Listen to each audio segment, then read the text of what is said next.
नमस्कार। रोचक और रोमांचक के इस बार के एपिसोड में जानिए कि मनुष्य के बाद इस धरती पर कौन सा प्राणी सबसे ज्यादा बुद्धिमान है, या ये कहे कि मनुष्य से भी ज्यादा बुद्धिमान कौन सा प्राणी है।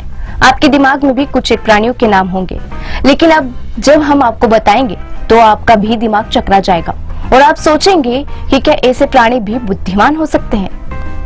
दुनिया में सबसे बुद्धिमान प्राणी मनुष्य इसलिए है क्योंकि उसकी शारीरिक संरचना उसे प्रकृति के बहुत सारे बंधनों से मुक्त करती है और विकास क्रम में उसका मस्तिष्क विकसित हो चला है, परंतु बुद्धि का संबंध तो मस्तिष्क से ही होता है। अतः ऐसे भी कई प्राणी हैं जो मनुष्य से ज्यादा बुद्धिमान हो सकते हैं। और जानते हैं ऐसे कौन से प्राणी हैं? तो चलिए जानते हैं कि धरती पर चलने, जल में तैरने और आकाश में उड़ने वाले प्राणियों में दिमागदार प्राणी कौन कौन से हैं।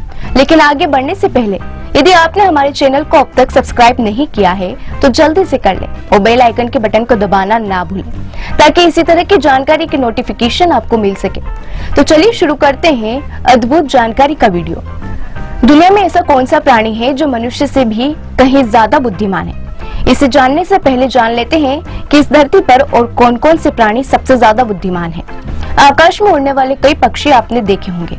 उन्हें देखकर आप सोचते होंगे कि कौवा सबसे ज्यादा बुद्धिमान प्राणी है, क्योंकि वह एक बार यदि किसी का चेहरा देख लेता है तो आसानी से भूलता नहीं है। जब कौवा मर जाता है तो शोक मनाने के लिए अन्य कौवे एकत्रित हो जाते हैं। हालांकि कुछ लोग यह भी कहते हैं कि बाज और कबूतर सबसे बुद्धिमान हैं, क्योंकि वह प्राचीन काल में एक स्थान से दूसरे स्थान पर पत्रों का आदान प्रदान करते थे। लेकिन आपको यह जानकर हैरानी होगी कि कौवे की ही बुद्धि की टक्कर का एक और पक्षी है जिसे किया नेस्टर नोटाबिलिस कहते हैं, जो कि बड़े तोते की एक प्रजाति है जो न्यूजीलैंड के पहाड़ों में पाई जाती है। अफ्रीकी तोते को भी दुनिया का सबसे बुद्धिमान प्राणी माना जाता है। अब हम यदि धरती पर चलने वाले प्राणियों की बात करें तो दुनिया का सबसे बुद्धिमान प्राणी चिंपैंजी को माना जाता है। चिंपैंजी और मनुष्य के 99% डीएनए समान होते हैं। केवल चिंपैंजी की ही एक ऐसा पशु है जो मुस्कुराता है। ये बुद्धिमान और चालाक प्राणी होते हैं। इनसे कही जाने वाली भाषा को ये तुरंत ही समझ लेते हैं और अगर इनसे संकेतों में भी बात की जाए तो ये उस संकेत को अच्छी तरह से पकड़ लेते हैं। पशुओं में चिंपैंजी के अलावा हाथी और कुत्ता भी बहुत बुद्धिमान होते हैं। हाथी बुद्धिमत्ता का प्रतीक माना जाता है और अपनी स्मरण शक्ति तथा बुद्धिमानी के लिए यह प्रसिद्ध है। इनकी बुद्धिमानी डॉल्फिन तथा वनमानुषों के बराबर मानी जाती है।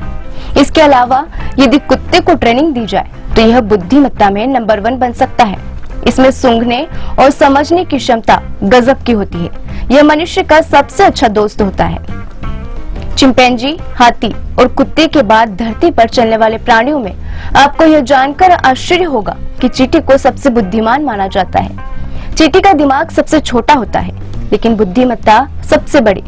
शोधकर्ता मानते हैं कि इसकी प्लानिंग और हरकतों से समझ आता है कि यह कितनी बुद्धिमान है। यह भूमि के भीतर नगर का निर्माण कर लेती है और फिर वहां पूरी बारिश में मजे से रहती है। इसे भूकंप और कई तरह की प्राकृतिक आपदाओं का पहले से ही अनुमान लग जाता है। अब यदि हम जल में रहने वाले प्राणियों की बात करें तो बुद्धिमत्ता के मामले में डॉल्फिन का कोई तोड़ नहीं। एक शोध से यह पता चला है कि धरती पर 2 सबसे बुद्धिमान प्रजातियां हैं, इंसान और डॉल्फिन। डॉल्फिन भी इंसानों की तरह सोचती और समझती है, बस वह बोल नहीं सकती। लेकिन शोध कहते हैं कि डॉल्फिन तो इंसानों से भी कहीं ज्यादा बुद्धिमान और संवेदनशील है। वह किसी महिला के गर्भस्थ शिशु की धड़कनों की आवाज तक सुन लेती है। डॉल्फिनों में दिमाग और शरीर का अनुपात इंसानों जैसा होता है। यह आसानी से दूसरी भाषा पहचान लेती है और साथ मिलकर समस्या को हल करती है। यह एक साथ कई भाषाएं सीखने में सक्षम है। यही नहीं, शीशे में खुद को देखकर भी पहचान सकती है। डॉल्फिन आपस में संवाद करती है। डॉल्फिन स्वतंत्रता चाहती है, लेकिन इंसानों के बढ़ते दखल के कारण आजकल उसके व्यवहार पर भरोसा नहीं कर सकते, क्योंकि इंसानों ने उसका भरोसा तोड़ा है। तैरने वाले प्राणियों में दूसरे नंबर पर है पेंगुइन। यह एक उभयचर प्राणी है, अर्थात जो जल में रहने के साथ ही धरती पर भी रहने में सक्षम है। यह बहुत बुद्धिमान है, जो कि खुद को शीशे में पहचान सकता है, लेकिन ये कभी भी अपनी बुद्धि का प्रदर्शन नहीं करते। यदि आप इन्हें पुकारेंगे तो यह आपकी आवाज सुनकर दौड़े चले आएंगे। तो है ना हैरान करने वाली बातें। यदि आपको हमारी जानकारी अच्छी लगी है तो लाइक और शेयर करना ना भूलें। धन्यवाद।